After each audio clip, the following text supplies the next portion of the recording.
நீங்கள் ஒன்றிலும் குறைவுள்ளவர்களாய் இராமல் பூரணராயும் நிறைவுள்ளவர்களாயும் இருக்கும்படி பொறுமையானது பூரண கிரியை செய்ய கடவுது.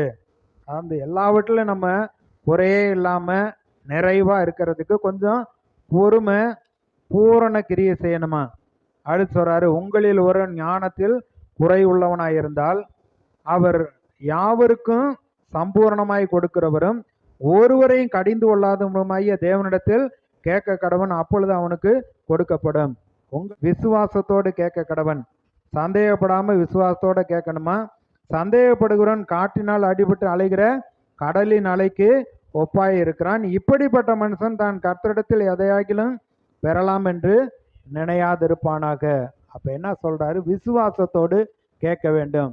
குடும்பத்தை நடத்துறதுக்கு எனக்கு ஞானம் வேண்டும் ஆண்டவரே, பிள்ளைகளை நல்வழியில நடத்துவதற்கு எனக்கு ஞானம் வேண்டும், வேலையில நம்ம மற்ற எல்லாரை காட்டிலும் கர்த்தருடைய பிள்ளைங்க சிறந்து விளங்க வேண்டும், அதுல கர்த்தர் ஞானத்தை கொடுப்பார். தேவன் ஒரு நோக்கத்தோடு உங்களைய அந்த குடும்பத்துல அந்த ஊர்ல அந்த ஜனங்கள் மத்தியில சாட்சியா இருக்கும்படியா அவர் நோக்கமும் சித்தமும் கொண்டு இருக்கிறார்னா அதுல அந்த ஜனங்கள் மத்தியில நம்ம ஞானம் உள்ளவர்களாக இருந்து, ஏன்னா ஆத்துமாக்களை ஆதாயப்படுத்துறவன் ஞானவன் சொல்றாரு. அப்ப ஞானம் நமக்கு உண்டாயிருக்கும். அதை ஆண்டவர்கிட்ட கேட்குறப்ப கண்டிப்பா அவர் கொடுப்பார். படிக்கிற பிள்ளைகளுக்கு அவருக்குள்ள ஞான அறிவு என்பவைகளாகிய பொக்கிஷங்கள் அடங்கி இருக்கிறது. அப்ப ஆண்டவர்கிட்ட கேட்கிறப்ப அவர் மெய் ஞானத்தை நமக்கு வைத்திருக்கிறவர் நிச்சயமாக ஞானத்தை கொடுப்பார் சொல்லப்பட்டிருக்கிறது.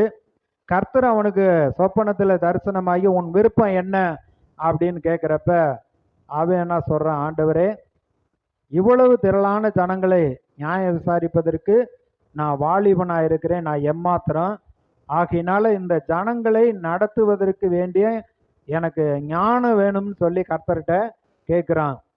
அப்போ கர்த்தர் சொல்றாரு, இந்த விண்ணப்பம் எனக்கு உகந்த விருப்பமான விண்ணப்பமாக இருக்கிறது. நீ சத்துருக்களுடைய பிராணனை கேட்கல, செல்வத்தையும் ஐஸ்வர்யத்தையும் நீ கேட்கல, ஆகையினால நீ கேட்ட ஞானத்தையும் நான் உனக்கு கொடுக்குறேன், நீ கேட்காத ஐஸ்வர்யத்தையும் செல்வத்தையும் நான் உனக்கு கொடுக்குறேன், உனக்கு கனத்தையும் மகிமையும் நான் கொடுப்பேன், உனக்கு நீடிய ஆயுளையும் நான் கொடுப்பேன் அப்படின்னாரு. சாலமோன் ஞானமுள்ளவனா இருந்தானா, கடற்கரை மணலை போல அவனுக்கு மன விருத்திய ஆண்டவர் கொடுத்துருக்கிறார். அப்போ பாருங்க, ஞானம் இருக்கிறது, அறிவு இருக்கிறது, புத்தி இருக்கிறது, மன விருத்தி அவ்வளவு சாலமோனுக்கு கர்த்தர் கொடுத்தார்.